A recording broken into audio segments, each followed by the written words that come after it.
It's great to be back here with Larry Keigwin, back in Montclair State. And Larry is setting a dance on our students himself, which is a great honor for us, a great privilege for us. And we're going to do this project. It's called the Biography of a Dance. We're going to talk at the beginning and the middle and the end of his process, the middle and the end to be determined when that actually is. But this is the beginning. He just started. He did the auditions last week and the rehearsals just started. So we're going to talk about his process as a choreographer. So Larry, great to see you again. Thank you. As I already said. Me So I noticed the first thing you said when you came to the audition, and then you said it again at the first rehearsal, was, "I don't know what I want," quote, "and I haven't a clue what I'm going to make, and I have no plan." So I want to start with that because I think this is very intriguing.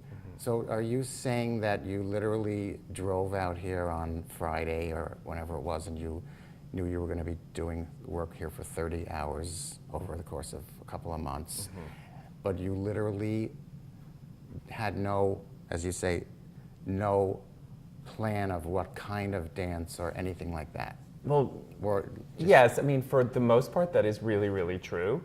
But part of it is I want to make myself feel comfortable in the law of detachment, and I also want to set the stage for the dancers that I'm working with because they're brand new to my process for the most part. Well, some of them have been in your dances here, but they haven't worked with you. And to draw a distinction, this is a new work, so it's a commissioned new work versus setting something. Oh yeah. So so it's a blank canvas in a way, and so I also, unlike Exit Like an Animal or Runaway, this is a totally new. Totally, I really don't know where we're going with this. So that's what it would be like if, in ordinary circumstances, or that's when you start something new, you start with. I don't know what I'm doing. I mean, I start with that comment, one, to comfort myself, but also to set the expectations amongst the dancers, to let them know that we're all questioning, that I'm not the only one questioning, but because I work so collaboratively, I want them to understand that I want them to question, and I want them to collaborate. Yes, well, that was the second thing you said, which was collaboration. I have my note here where the first thing that you said to them was to collaborate. And tell me, I mean, we all have a general sense of the word, but what exactly does that mean to you when you say collaborate to the dancers? Yeah, and I think that there are so many different degrees of collaboration. You can collaborate on just making the physical vocabulary, the movements, or you can collaborate on the thoughts and the concepts. And so I really wanted to open that opportunity up very quickly to them, to give them the allowance to say, I hate this song. Well, you did say that. Yeah. At another point, I thought it was very funny. It was funny, but it was, you had them do something, and then you said, you're never going to see that again because I hate it. Yes. Right. So I also want to get them used to, and when I say them, I also mean myself. I want them to quickly adapt to my process in that we're going to create and we're going to edit very perhaps quickly, and that may be unlike the process that they're used to in creating a dance. That I want them to say, I want to quickly get them comfortable with letting go of something that they have created. It's so interesting because I'm sure that, I don't remember which one of our students, when you took the break from the rehearsal, I went out into the a vestibule there, and they were having a snack, and this one kid said, I said, so, what do you think? Larry Keigwin's here. Oh, gee, I wish I had a little more direction, but I'm sure. I said, don't worry about that. He said it in a kind of understandable way. I'm sure as a teacher, you know what that's like, but I think that the sense of non-direction is a way to get them more empowered of themselves. So that leads me to the next thing. When because there's a whole mass of students out there, do you say you don't know what you want or what you're going to make, but what are you looking for among their bodies, or is that also as we talked about last year, is that also like situational? It depends on who's in the room. I know that, but don't you have some kind of standard or criterion for something physical, or no? Well, it is the process, it's so different if the work is being set and it already Yeah, is choreographed, true. because then you have to fit that mold. Right. There's like some typecasting involved, but because this is a new dance, I don't know, there is no typecasting. It's about letting my imagination roam for the first couple of rehearsals, letting their imagination roam, which is quite opposite sometimes to being told what to do and how to do it and look like this and do it like me. But I'm looking to find who are the authentic movers maybe in the first couple of rehearsals, who are the inventors amongst the group, not who are the technicians or who are the prettiest. Or who's the best. I'm not looking. No. I mean, I may find that. Yeah, I think. But I'm really looking for. I'm excavating just to assess the landscape. I mean, there's 25 people in front of me. I need to play with them before I set. So, so the beginning of the process for me is very much about playing and generating. Yes, you said that. Yeah, generating. and I'll if I generate 100%, I'll edit that down to 20. Well, the other word that I also liked of yours was excavate. Does that mean excavate into your unconscious source of being creative, or it's not that metaphorical to you? Well, I think a couple of things. I'm excavating to find out who they are as individuals, who they are as a group. Like I've made dances where I'm like, oh, this group is definitely an animal kingdom, or this group is definitely a model, or ants, ants or things like that, right? So I'm assessing them individually and as a group, but I'm also excavating and I'm trying to just dig to find inspiration, to be inspired by them, or something they do or say, and most often it's how they move. And once I find that to me is like a hook, and then I can start reeling it in. And then I'm like, oh, I really like how this woman is moving. I'm going to use that as kind of the glue, not the glue, but the entree, perhaps. Yeah, the entree into like, that's how we all should be moving, or into creating the world. So I may really get inspired by the dancers and start shaping this world based on that inspiration. See, this is something you and I hinted at our last conversation. It's been a year and a half, so I went back because there are certain things you said then that interested me. One of which was that I feel like your, if I may use the term, managerial style as a choreographer is so deliberately other-directed as opposed to top-down. I'm using these very... No, I understand. But like don't you feel like that is a discipline in itself, being other-directed? Is very... Are you so used to it now that it's always... Yeah, I think I'm probably used to it. It's really, I'm comfortable in my own skin if I'm not being a disciplinarian. And I'm also comfortable if I see everybody engaged. I would be more uncomfortable if there were like 4 people in the room moving for 2 hours and 21 people on the sidelines waiting and watching. So part of my role is to energize and engage people. And then when I start making some selections and editing, I will hone in on the discipline. But for right now, I don't think there's really room to be this leader with a whip. No. I just feel like for our students who I know well, and I know all of them, and they need to be given. They get a lot of it, but they can always use more sense of having something coming back onto them, not as a burden, but as a kind of creative opportunity. Yeah. So now the other thing, okay, so you started them out with this name exercise, and the whole name thing seemed to me like a through line of at least the couple of hours that I was there. Find your personal space, write your name in an angular fashion, do your name dance, choreograph your name. Is that? I know you said you don't know what you don't know what you're looking for, but do you feel like that's part of your process? Yeah, definitely. I mean, did you do that a lot? Oh Not to- God, not to yeah. be like- Especially when for new people, like if I'm working with my own dancers in my company, I'm not going to run that drill necessarily. So what is that about, To actually? me, it's just about it's a non-verbal introduction. That was fascinating you know to what I go mean? around and each person did a little thing about themselves. Right, and it is in a way their physical signature, right? And so I can quickly assess how they like to move, because part of the responsibilities of a choreographer, I think, is to make everybody look good, and if they're creating it, they're not going to make themselves look bad, right?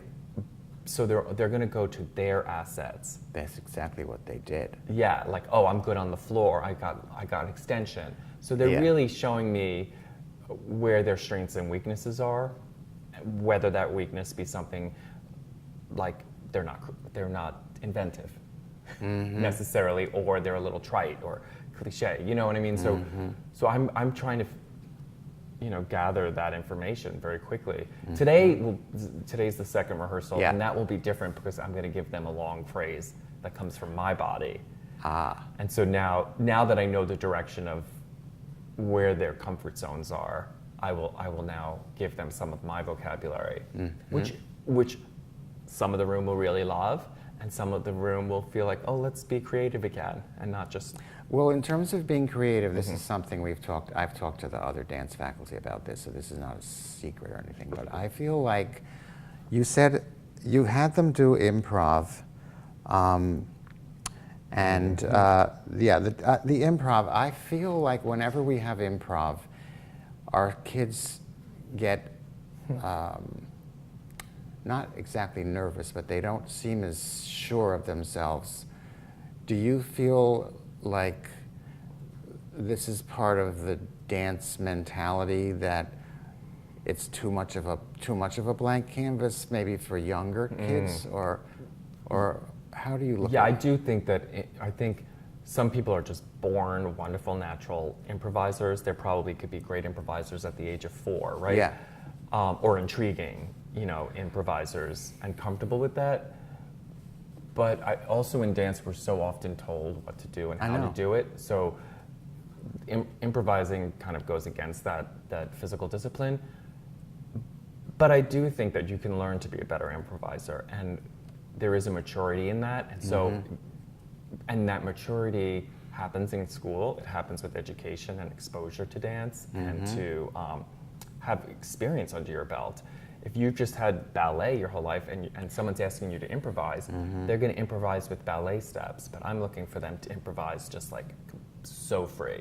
Like, show me something I haven't seen. Yeah, show me something I haven't seen before. Yeah. And so when you take them, the next thing you did, which was also quite fascinating, was this, having them, you said, you teach her what you did, and then you teach you teach Elijah and Eric? Eric. Yeah. You had this thing where you directed them to one person to teach the other. Now, what's the end game for that when you have people do that? What is that Oh, for? well, it's saying, so I'm saying I like what you did and I like what you did. So it's equal. If you put those two together and they're similar in style, aesthetic, so if you guys both teach each other's part, then I have even more putty to play with. And now I have 2 people to do it at the same time instead of just one. And I could say, I want you guys to teach the whole room. And actually we did do that. Yes, that was great. And then they taught the whole room. That was amazing. Because I felt like that this vocabulary that these guys generated is of the world that we are now starting to create. And when they see me making selections, they might get a better understanding of the world it is that I'm interested in. You see, we talked about this also, the situation. I don't want to put too much on this, but I was thinking last night about, in a way, it's kind of existential. I don't. Maybe that's too much. Yeah. But I do think, in terms of existential, on a dialed down terms, in terms of that you go into the situation, you go into the room, you see the bodies that are there, you don't bring anything of too much of a preconception, and you make something out of that situation. Does that sound accurate to you? Yeah, definitely. So don't you think that it feels like part of it is when you turn them toward each other, that they are understanding what that feels like? I hope so, yeah. And that I'm not just finding my way into this new dance, Yeah. that we are. Yeah, collective. Yeah, that we're collectively finding our way into this. So when you divide them up, I put down here subcontracting. I think that was my word. Yeah, so there's 25. I think I divided 5 groups of 5 about that. So how do you know when it's time to stop them doing their subcontracting and get them back together? Well, how do you know Part of it this? is my attention span. Is very close. I can see that. I mean, you're very attentive. Well, no, but also I have a short attention span. and when I give them a creative assignment like that, that leaves me kind of not engaged. So when is it ready? When is it am I ready to get back into the game? And also, when is it that they're losing interest? Like, as soon as I see them not physically working, I know they're ready. Right? So it's constantly keeping them engaged. Yeah. And I don't like them. I think collaboration works best with the word yes. And I didn't get a chance to tell them that on Monday, but I want them to be able to just say yes, say yes, say yes, instead of this precious, like, it's got to be perfect. Because in actuality, more than 70% of that is just a sketch that I'm going to crumple up and throw away. See, I think that's the part. I know I laughed when you said, you'll never see that again. Yeah. I hate that.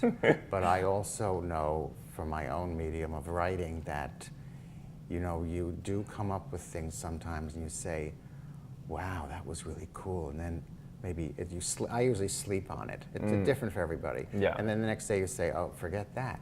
And I've come a little bit. My process has changed in the year that I'm not going to sleep on it because I'm going to try and trust my instincts immediately, and also because we're recording everything, and then I have to sift through it at home in front of the computer, and so who am I kidding? If I didn't like it then, am I going to like it at home on the computer? That's what I wanted, because that was the other thing you said was, okay, there's less. I hope you don't mind, Mike. No, I don't care. I love these quotes. Yeah. It's less for me to do at home. So I wanted to ask you. It's so bad. So they it was funny, but they were taping a recording. Then what do? You tell me what you do. Like, you go home. Like, what is your process with? So then looking through the rushes of all a film, those, sort all of like? those. So say on Monday we had 30 clips. Yeah. I'll download them on the computer. And then what do you And do? then I look at each of those clips and I delete. And then so now I'm editing at home. And so now I have 15 things that we made that you're I like. never going to do. I'm just saying. 15 that I threw out it. that's gone. It's in the trash. And I'm saying nowadays I'm like, I can almost delete a few more instead of downloading them. Delete them on my phone before they get on my computer. I see. Okay, but so then I know you have a short attention span, but you trust your instincts, but can you just tell me, are there any criteria that you are conscious of in your mind when you say yes, no, or is it just really down to the gut or intuitive only? I mean, I don't want to make you have criteria. You must have criteria. Well, I think that the criteria is very wide at the beginning because you're still searching. Like a funnel. Yeah, and then by the time that I get more specific about what this dance is, like, I already know that they're all going to be in white, and I want a white dance floor. You do know this, you're saying? Yeah, that just happened. And I was like, oh, I'm going to commit to that. Oh, my goodness. And okay. so then the more specific I get... They don't know this, They don't know. But now I'm like, it's got to be peaceful. There's got to be moments of mad rush. There's got using the title. There's got to be. Is that the title? It's the title of the music that I've chosen, but I didn't even know what the music was. Also with the closer I get to what the dance is and what this whole world is about, the more my lens gets a little more focused, that I can edit even more. Like I can just say, that is definitely not of this world, you know? It's like filing like things with like things, right? So I'm not gonna like take a rock and put it with the shells. Oh, like things in that regard. Yeah, you know what I mean? Like when I'm creating things, I'm like, this thing is completely not like these other things, so why would I put it in there? So I'm looking for similarities. I'm looking for something that feels fresh to me. You know? How much of this do you feel is appropriate to let on? I know that you're collaborating, but you still are the Decision maker. Yes. How much do you feel that you can let on to them of your inner dialogue? As it Yeah. were? Oh, this is going to be all white, and it's going to be Just it's going to things be a like quiet that. place. Things like that. Like, Isn't there a time when it's better not to? I'm just oh yeah. asking Oh you. yeah. I don't No, know. it's true. I don't want to. I don't want them to be attached to anything. It's like you're almost being like this guardian of the dance and guardian of them, and so I don't want them to get attached to anything. See, that's why we're doing this in real time, because it's also an attempt to figure out what the timing is, just not to be too, postmodern about it. Yeah. I'm not being postmodern, just let's get that straight. But so if we produce this first half-hour conversation, because we're pretty quick at that kind of thing. So let's just say we produced this and we put it up, and I told all the dancers they could go and watch Larry's interview. But would you feel like that would be preemptive if it was revealing? Like that's what I mean. Is that preemptive in your opinion or no? If it was, let's say, in 10 days from now. Oh, I think it would be fine. Yeah. I mean, but you see what I mean? yeah, I do. Basically, I don't want to share information until I'm really settled with the information. Right. But regardless, I have no problem taking a 180-degree turn and telling them, oh, remember when we thought it was going to be this and it's not? I mean, my process is so flexible, I guess. I don't know what the word is, but it's not, I'm very comfortable changing course. And that's not always the same circuit. That's not always. I think that the field of opportunity grows when you're not attached to. Yes, I've heard you say that before. I know, to your No, I mean trajectory. I get that part. I get that part. Yeah. I get that part. Yeah. I think that's what makes. But do you think that aesthetic that you have is what makes your pieces? Because I also feel like your pieces are very stylistically recognizable, at least to me and anyone who follows your work over the course of your work. Yeah. So do you think where do you think this aesthetic of intuition, can you remember or think of when it might have started, or were you always like that? No, I wasn't. No. I think that it started when I started receiving commissions with large amounts of people. Yes. Yeah, so that kind of changed the process, and it also changes with my age and my physicality. Like, I don't want to demonstrate everything because my body doesn't want to do that. It would hurt, and I'm not as physically engaged as I was when I was 25. Right, so a lot of the vocabulary when I was younger came from me, and it was more top down. But now I'm like, I don't need to make all the moves. But see, I feel like this is a very important evolution for being a teacher, because I do feel like I know you like to teach because it's very obvious that you like being with the youth. Yeah, I do. No, I mean they're fun. Yeah. I do too. They're great. They're just they make you feel good. Yeah. But you know, I can see they feel very comfortable with you, and you feel comfortable with them, and you don't have to say, okay, now I want you guys to do this like this, and then like do the thing.